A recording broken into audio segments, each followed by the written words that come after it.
Welcome. We are going to delve into some exercises using dynamic memory. But before I do, the first couple exercises here are actually going to do not just with dynamic memory, but more memory in general, really to understand how C++ manages memory and just how the computer manages memory in general. It's important to understand what data is being managed where and how. And so dynamic memory in C++ lets us do this manually, but first requires us to understand how is this data being managed. So in our first exercise, we're going to make a class called physicsObject. Our physicsObject class is going to have three variables for its velocity in different dimensions. So you can imagine some object, you have this little die here moving around in space, and it may have an x velocity of how quickly it's moving this way, a y velocity of how quickly it's moving this way, and a z velocity of how quickly it's moving, in this direction. And it also has a mass, and we might be able to use that for some purpose, you can imagine. But we want to have a class that represents that data. Once we have that class, we'll make a pass-by-value function that, given two physics objects, adds the variables from one to the other, then returns the toString result of the combined physics object, which means we'll need a function called toString, converting it to a string. This is sort of implied, but we want to make sure that when we do this combination, we don't actually change the objects. So let's try this out. I'm going to make a new notebook. Oops, sorry, not a new notebook. I want a new file. Delete this. Get out of here. New file. This is going to be example1. Here's our IO stream, our namespace, and our question. So my physicsObject class, physicsObject, is going to have a bunch of velocities, just like this, as well as a double mass. Now, good practice, like we mentioned before, is to have these as private variables. These are not things that others should be tinkering with.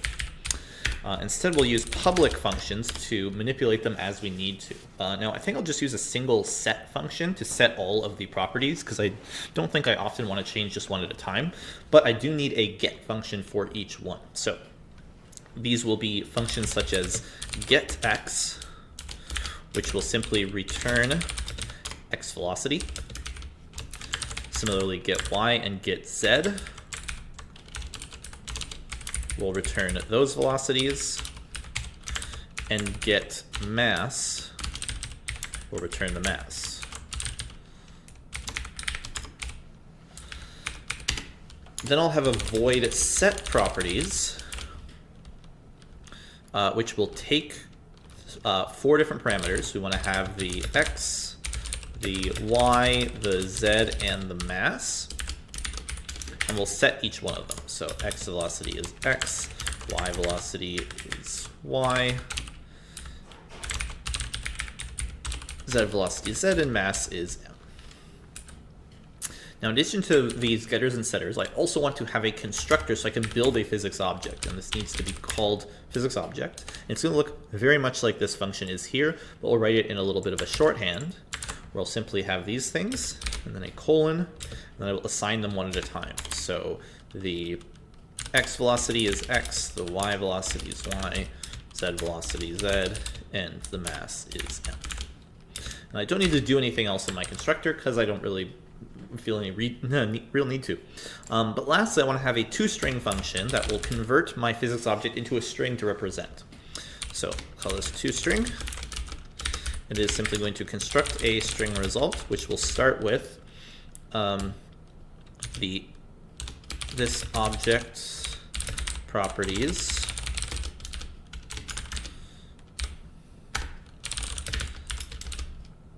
the x velocity equals, and then here I have to convert the double into a string, plus the x, and then same thing for y and z and mass.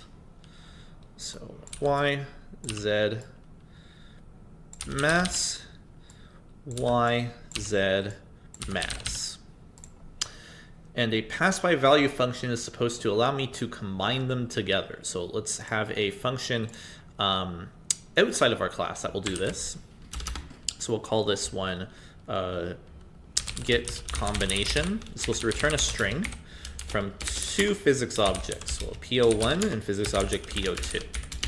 Now to combine them together, since I'm passing these by value, I can modify them without worrying about changing the rest of my program. So I'm just going to take PO2 and set its properties to be the combination of both of these. So the x velocity is going to be PO1.getX plus PO2.getX.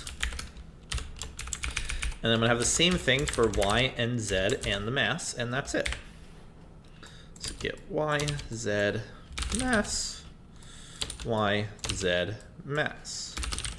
And now that I've set PO2 to have the properties I want, I will simply return PO2.toString, which is a very nice and short, elegant way to write this function.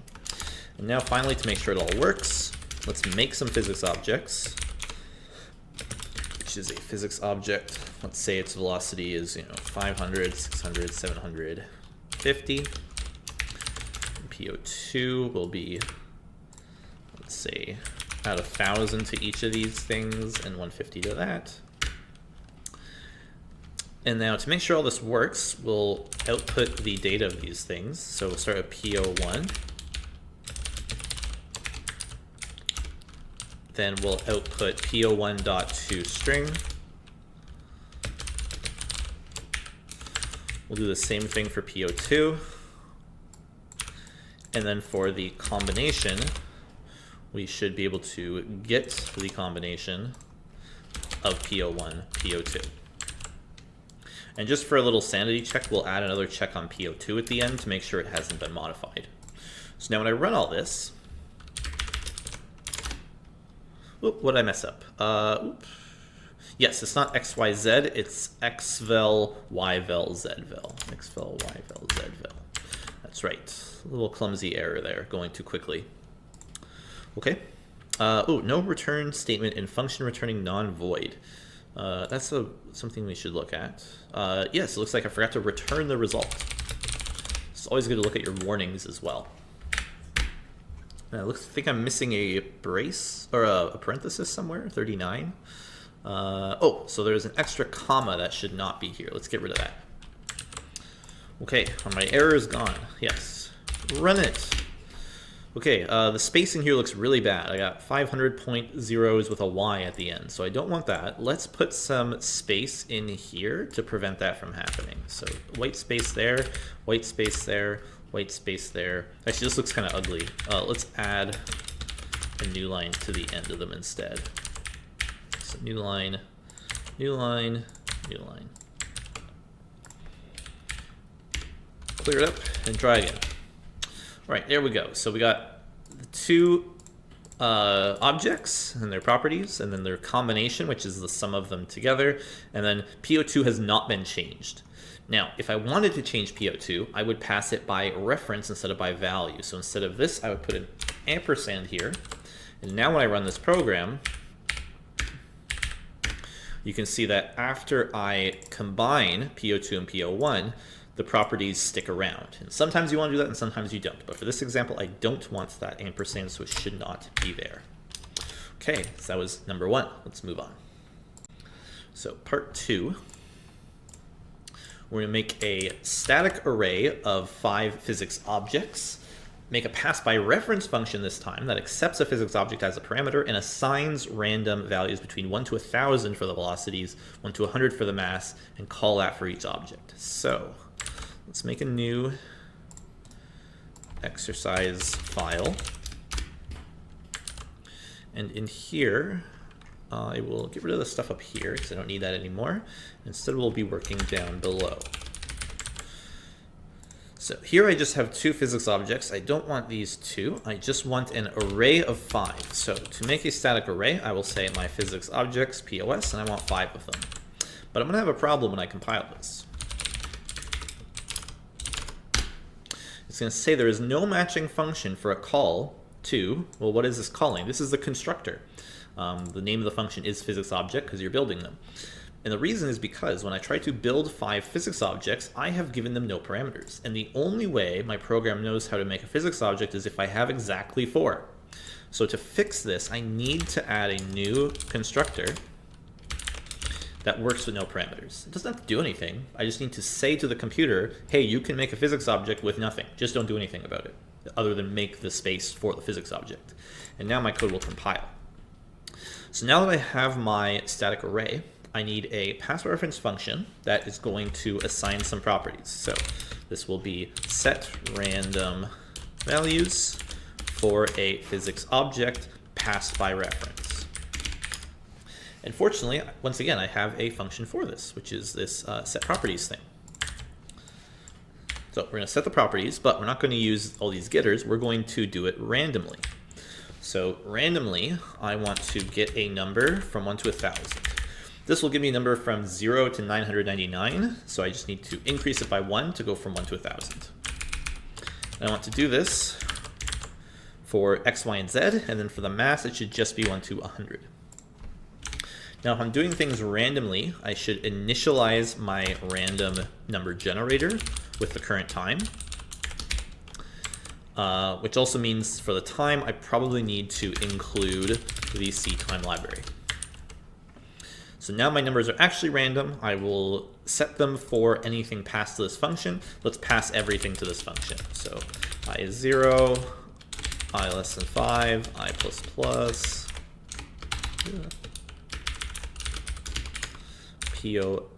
so set the random values for POSI. And to make sure I do this properly, 5i plus plus, let's go see out POSI dot toString. Let's see if we got some random objects. Yeah. And hey, look, we got a bunch of random objects with random properties. The velocities are in the range I want, as is the mass. We actually got 1 for that. It's 1 in 100 chance. Okay, we've managed to do the second exercise. Let's continue. With exercise 3, we're now going to start using that dynamic memory. So this function, getMomentum, that we're going to make is going to take a physics object and return a dynamically allocated array of 3 doubles. Each of these doubles is the velocity, x, y, or z, multiplied by mass. So let's do that. Get rid of this. Okay, so my function is called getMomentum, is returning a dynamically allocated array of doubles. So I don't want to just return a double, and you can't return an array in C++, but I can return a pointer to a dynamically allocated array. Now it's given a physics object, and something to note here is that, first of all, I don't really want to pass by value, and the reason has nothing to do with modifying the physics object, but more to do with the fact that a physics object is big. It has a whole bunch of data associated with it, 4 doubles, all the functions, and so on. Rather than transferring all of the information of this physics object over, I should just pass by reference. I'm not going to change the physics object, so I don't have to worry about that. But maybe you're worried that you might. Maybe you're worried, oh no, there could be an accident and maybe somebody foolishly changes a physics object when they shouldn't. What you can do is you can actually declare this physics object to be a constant. And what that means is that there will be security checks in here to make sure the physics object is not modified. Now let's just say, keep this simple. I'm going to return a null pointer. Just let it compiles. If I go here and I do something like po.setProperties, something, we'll see an error.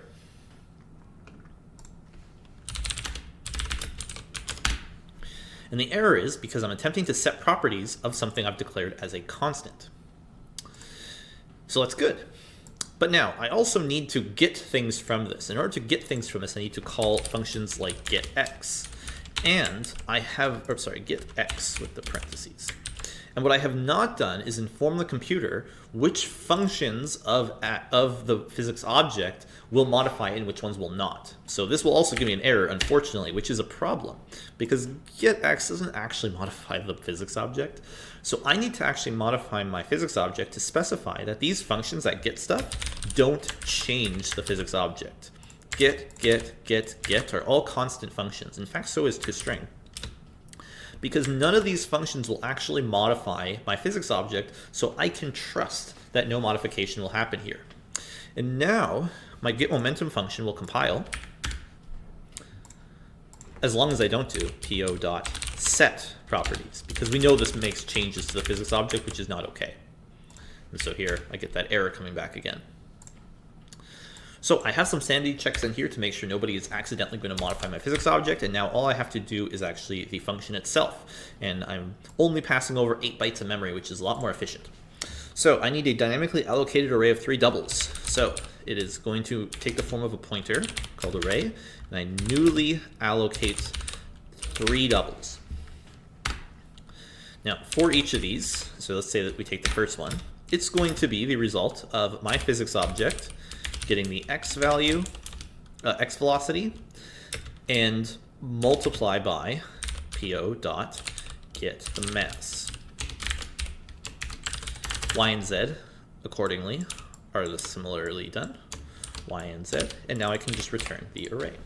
So if I've done this correctly, my physics object should be unadjusted, and I should be able to generate an array of 3 doubles, each of which is the momentum of my physics object.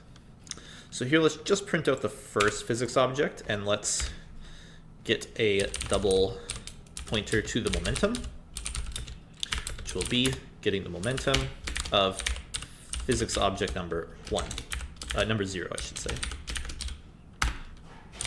Now let's see if we can get all of the momentums. Let's output momentum I. And let's see what we get. So the physics object has a x velocity of 74 times 93, I do believe is about, I sure hope this is the correct math, 6,882, and so on for the other results. So since it looks like we've done this correctly, we have now dynamically allocated memory. It probably is good practice when you're done with it to delete the memory associated with the momentum, but it is okay if you don't. The computer will do it when the main function is over anyway. But we have now accomplished our goal of the exercise. So now we only have one more left to do. So last exercise. Ask the user to enter a number, allocate a dynamic array for that many physics objects, and modify the physics object constructor to use the function from exercise 2, the pass by reference function, to initialize the objects at random values. So let's try this out. To make a 4th exercise, we'll get rid of this down here, and now we have a new goal. Okay, so first let's clear up the stuff here, and what we're going to do is make sure that we can dynamically allocate memory instead of making a statically allocated one. So in order to do this, I'm going to need to first ask the user for a number, enter a number of physics objects, and we'll have the num of POs, and we'll read that in. Okay. Now instead of making 5, I'm going to make a pointer to dynamically allocated, sorry, not doubles, physics objects, of which there are that many. And now instead of running the set random values in my main function, I'm going to put it in my constructor. But there are going to be some problems if I try to do this, and let's see why. So first problem we'll see here. So let's say I want to set the random values. Immediately my problem is, what am I even passing it? Because set random values requires a physics object, and I'm inside a physics object right now. It's whatever one I am working in, and we have a keyword for that, and it is this. But what happens if I try to compile my program here? I'm going to run into an issue right away. And the issue is, set random values has not been declared in the scope. And now we have a bit of a problem because I haven't told the computer what set random values is. But if I try to define set random values up above, such as by doing this,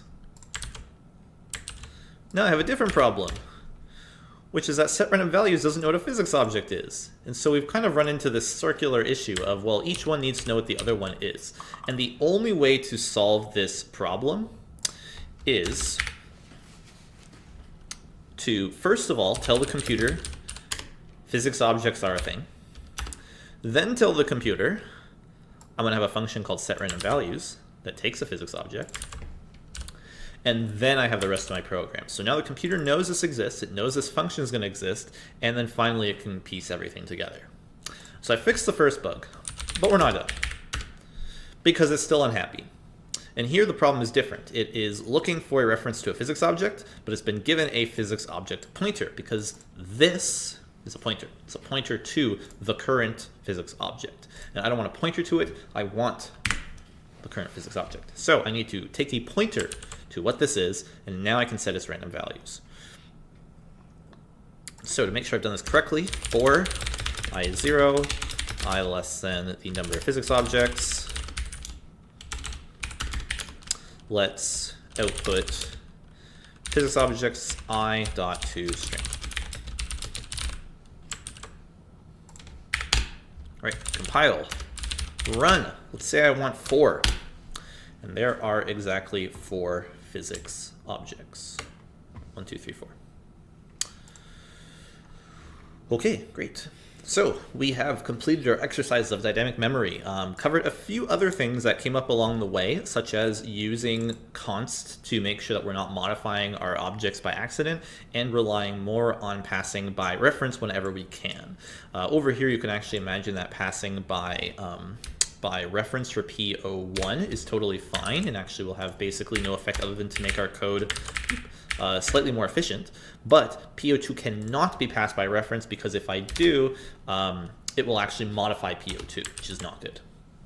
So that wraps us up for this exercise set. I look forward to seeing you in the next one. Take care.